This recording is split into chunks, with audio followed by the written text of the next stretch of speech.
Considering the breadth of firearms and other weapons curated throughout American history, few inventions left as profound a mark as the Colt Single Action Army revolver.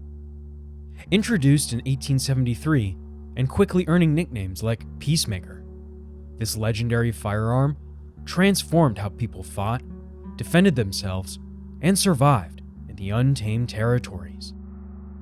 From the holsters of infamous outlaws like Jesse James and Butch Cassidy, to the hands of legendary lawmen like Wyatt Earp and Masterson, the Colt 45 became more than just a weapon. It became a symbol of power, equality, and American expansion. With its reliable 6-shot cylinder, devastating stopping power, and versatile design, this revolver shaped the course of Western settlement, military campaigns, and frontier justice. To understand its importance on the American frontier, here's a deeper dive into the Colt 45 and the gun that won the West.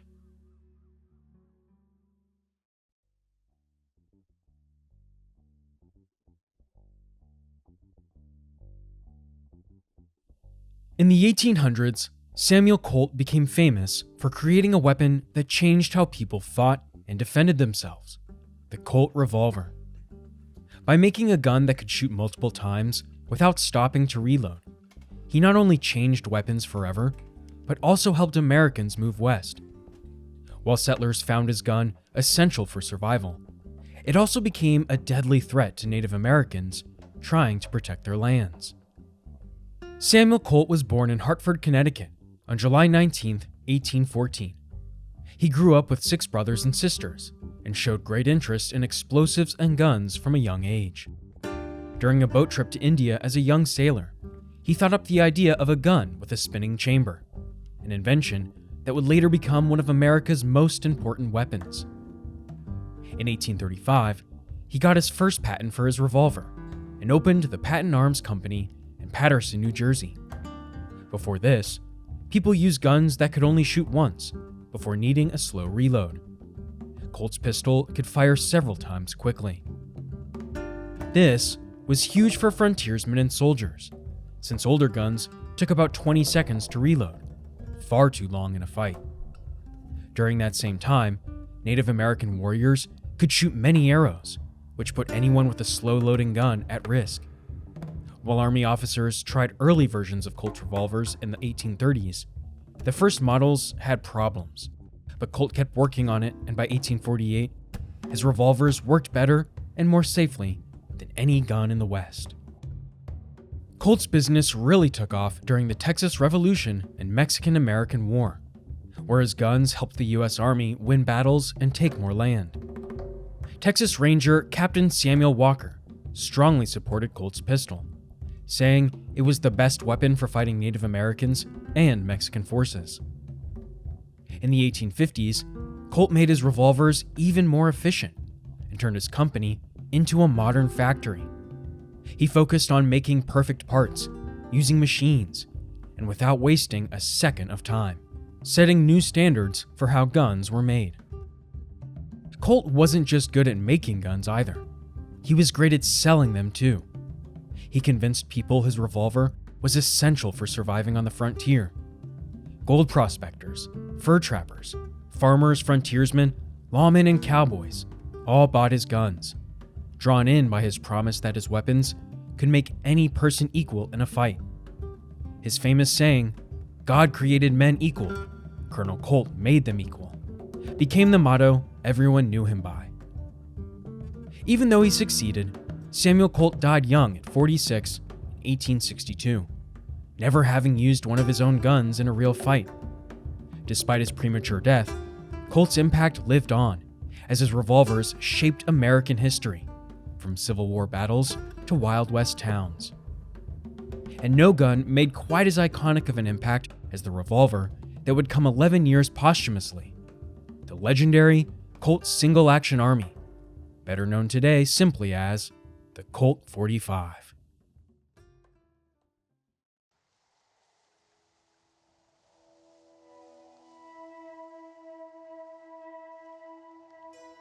In 1873, The Colt Company started making a gun that would become one of the Wild West's most famous weapons, the Colt Single Action Army Revolver. People called it many names: the SAA, Model P, Peacemaker, or just the Colt 45. Colt made this gun because the US Army needed a stronger, more reliable handgun. This weapon would change how both soldiers and even regular people used guns for many years. After the Civil War, gun technology improved quickly. The war had created a huge need for weapons, which made northern factories grow and forced gunmakers to make better designs. People stopped using older guns that loaded from the front and switched to ones that used cartridges, which were easier to reload and worked better in fights. Cavalry soldiers especially needed guns they could shoot with one hand while riding horses. Having a gun that could shoot 6 times without reloading was a big help in battles as well. Colt saw these changing needs and worked to update their guns. They first made the .44 Colt cartridge for an improved version of their 1860 Army revolver, called the Richards-Mason conversion. While this was better, the Army wanted something even stronger. Colt then made the model 1871-72 open-top revolver, which used the .44 Henry rimfire cartridge. But the Army still wasn't happy. They needed a gun with a stronger body and more powerful bullets. Colt had trouble making a better revolver because Smith & Wesson owned a patent that stopped other companies from making revolvers that could use metal cartridges. When that patent ran out in 1869, Colt quickly started working on a new model. 2 of their best engineers, William Mason and Charles Brickenhoff Richards, led the team that created the Colt Single Action Army. They built the new revolver with a solid frame so it would last even in rough conditions. It also used a new, stronger bullet called the .45 Colt. Working with Remington's bullet experts, they made a 255-grain bullet powered by 40 grains of black powder. This combination made the gun very powerful and good at stopping both people and large animals. One drawback to the Colt Single Action Army was its lack of a safety mechanism. Because the hammer rested directly on a loaded chamber, accidental discharges could occur if the gun was dropped or struck. To prevent this, many users carry the revolver with an empty chamber under the hammer. The early models issued to the US Cavalry had a standard 7.5-inch barrel, walnut grips, and a blued finish on the barrel and cylinder, while the frame was case-hardened. The sights were simple: a small blade at the front and a groove along the top strap of the frame as the rear sight. These revolvers quickly gained a reputation for their durability and stopping power. The US Army immediately liked the new revolver and gave it to their cavalry units in 1873. Soldiers found that the Colt 45 was reliable and powerful enough for battle. But around the same time, Smith & Wesson made their No. 3 revolver in .45 caliber, which the Army also bought. This created a problem. While the Colt could use both .45 Colt and .45 Smith & Wesson bullets, the Smith & Wesson gun couldn't use the longer .45 Colt bullets. To make things simpler, the Army's main bullet maker, Frankfurt Arsenal, decided to make only .45 Smith & Wesson cartridges. Over time, people started calling Colt's original bullet the .45 Long Colt to tell them apart, even though this wasn't its official name. From frontier battles to the holsters of lawmen, outlaws, and settlers, the Colt 45 became legendary.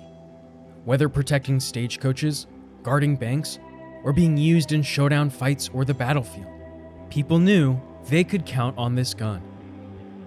While Smith & Wesson made fancy, well-crafted guns, people living in rough frontier areas chose the Colt 45 because it was simple and tough, and in places where having a working gun could save your life, that mattered more than anything else. Even today, the Colt Single Action Army remains an enduring symbol of Old West lore, representing both the ingenuity of American firearms manufacturing and the rugged spirit of those who carried it. Here are some of those Wild West tales, featuring the most legendary firearm in frontier history.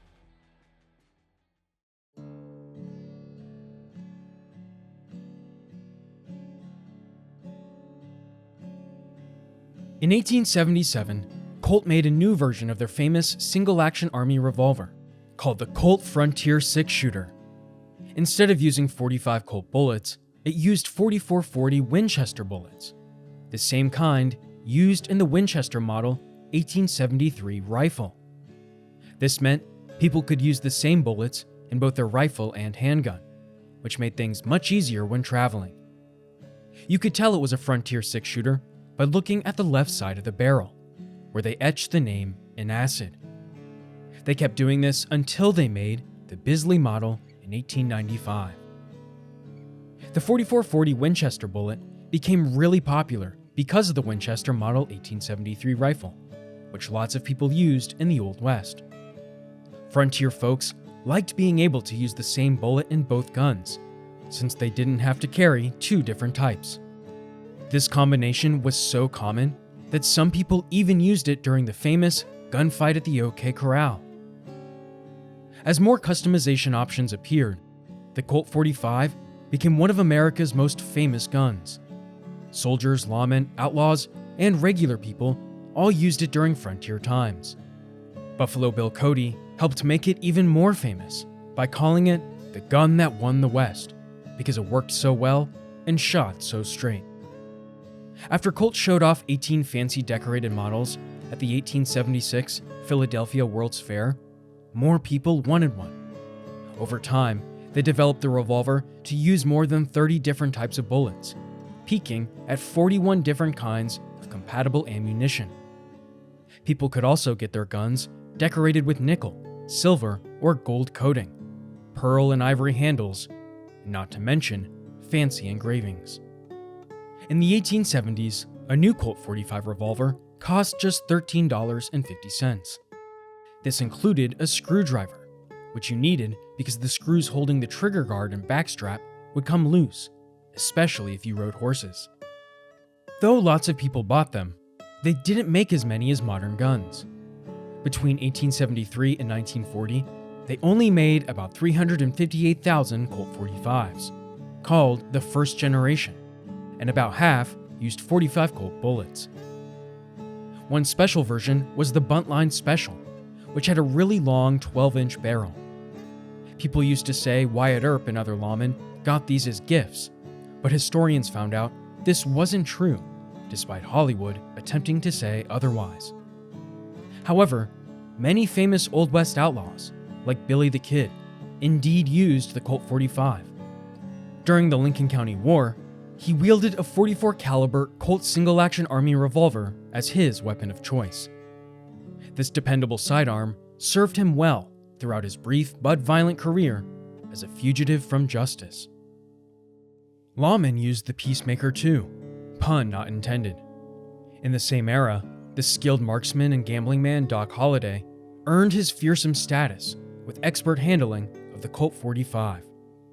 The balanced design and pinpoint accuracy of this revolver matched perfectly with his swift, lethal shooting abilities. His mastery of the weapon became particularly evident during the mythical gunfight at the OK Corral. The Colt 45 showed up at important moments in history too. George Armstrong Custer's 7th Cavalry had these revolvers at the Battle of Little Bighorn in 1876, where Native American warriors won and took many of the guns as prizes. Later, General George S. Patton carried one with custom ivory grips, his initials engraved, and an eagle carved on it. He used it in Mexico in 1916 and kept carrying it through World War II. Even when newer guns came along, people still liked using the Colt 45. When Theodore Roosevelt put together his Rough Riders in 1898, he gave them all Colt 45 revolvers because he trusted these guns would work when needed, despite newer, even more efficient options at their disposal. People who wrote about outlaw Jesse James said he used different types of revolvers, including the Colt 45. Some stories about his death said he wore 2 guns when Bob and Charlie Ford killed him, while others said he only had 1. Documents showed he owned several kinds of guns, old-style cap and ball Colts, Remingtons, and sometimes Smith & Wesson or Colt Single Action Army revolvers. But out of all of his guns, James liked his Peacemaker best. Famous outlaws Butch Cassidy and the Sundance Kid also loved using their Model P. In fact, one of Butch Cassidy's old Colt revolvers sold for a huge amount, $175,000, at an auction in California, according to California auctioneers and appraisers. This particular gun had an interesting story. It goes that Cassidy gave it to a Utah sheriff in 1899, hoping this would help him get forgiveness from the state's governor. By giving up his Colt 45, Cassidy tried to show he wanted to stop being an outlaw and live an honest life. Even though the governor didn't forgive him, the gun still shows how Cassidy tried to change his ways. Someone bought the gun at an auction in fall 2012, but nobody knows who bought it. They've kept their name a secret as of today.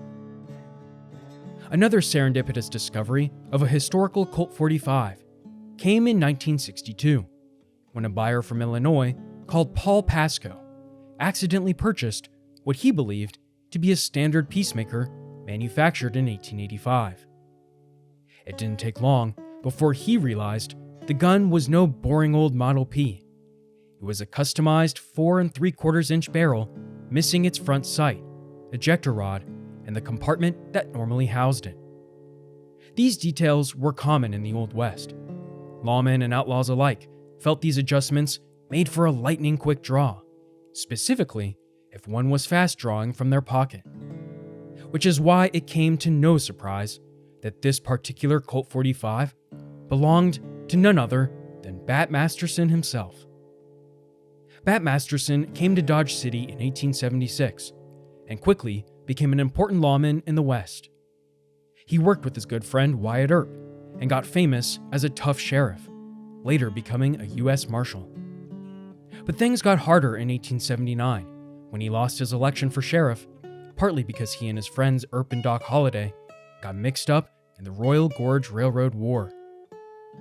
After losing the election, Masterson started working as a gambler in Colorado. He then went to Tombstone in early 1881, where he dealt cards at faro tables with Earp and Holliday. He didn't stay long enough, though. In April 1881, he rushed back to Dodge City to help his brother Jim. This led to a big gunfight in the middle of town, right outside the Long Branch Saloon. After that, he went back to Colorado, but he wasn't done with Dodge City quite yet. In 1883, Masterson came back to help his friend Luke Short, who was fighting with the town's mayor and Masterson's old enemy, Larry Dager. He brought along some tough gunfighters, including Earp and Holliday, for what people called the Dodge City War. By 1885, he was back in Dodge again, dealing cards at the Long Branch and the Opera House saloons, and sometimes working as a deputy. That July 4th, the town voted him their most popular man. He got 170 out of 310 votes, and won an Elgin pocket watch and a gold cane. But by late 1885, as groups trying to ban alcohol started changing Dodge City, Masterson decided to leave for the last time. Though he left town, people never forgot what he did as a lawman, gambler, and gunfighter.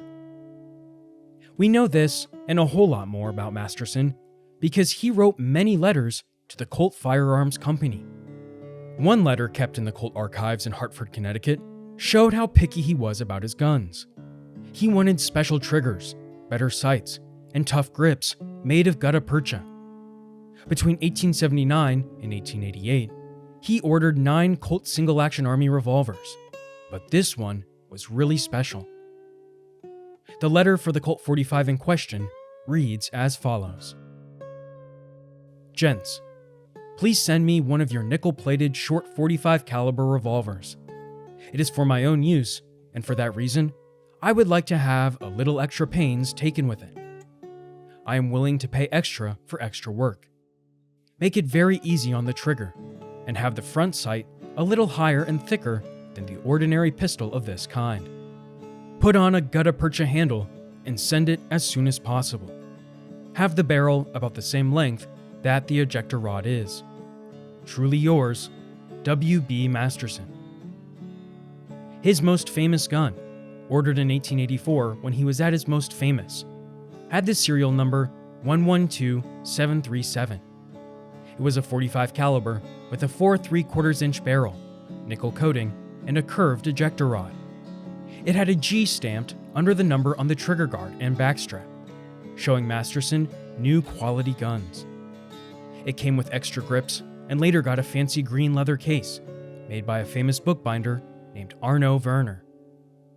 The gun stayed in amazing shape. It kept 98% of its original nickel finish with just a few scratches. Colt Firearms records showed they sent the gun to Masterson on July 30th, 1885, just days after he asked for it from the Opera House Saloon. This special piece of Old West history sold at auction in 2021 for more than $375,000 US. The significance of the Colt 45 transcended its practical use as a weapon. This revolver shaped the culture and mythology of the American West, from actual frontier conflicts to its later portrayal in cinema. Even 150 years after it first appeared, the Colt 45 remains a treasured artifact among those who study, collect, and admire historical firearms, demonstrating its lasting cultural impact on the Western frontier and beyond.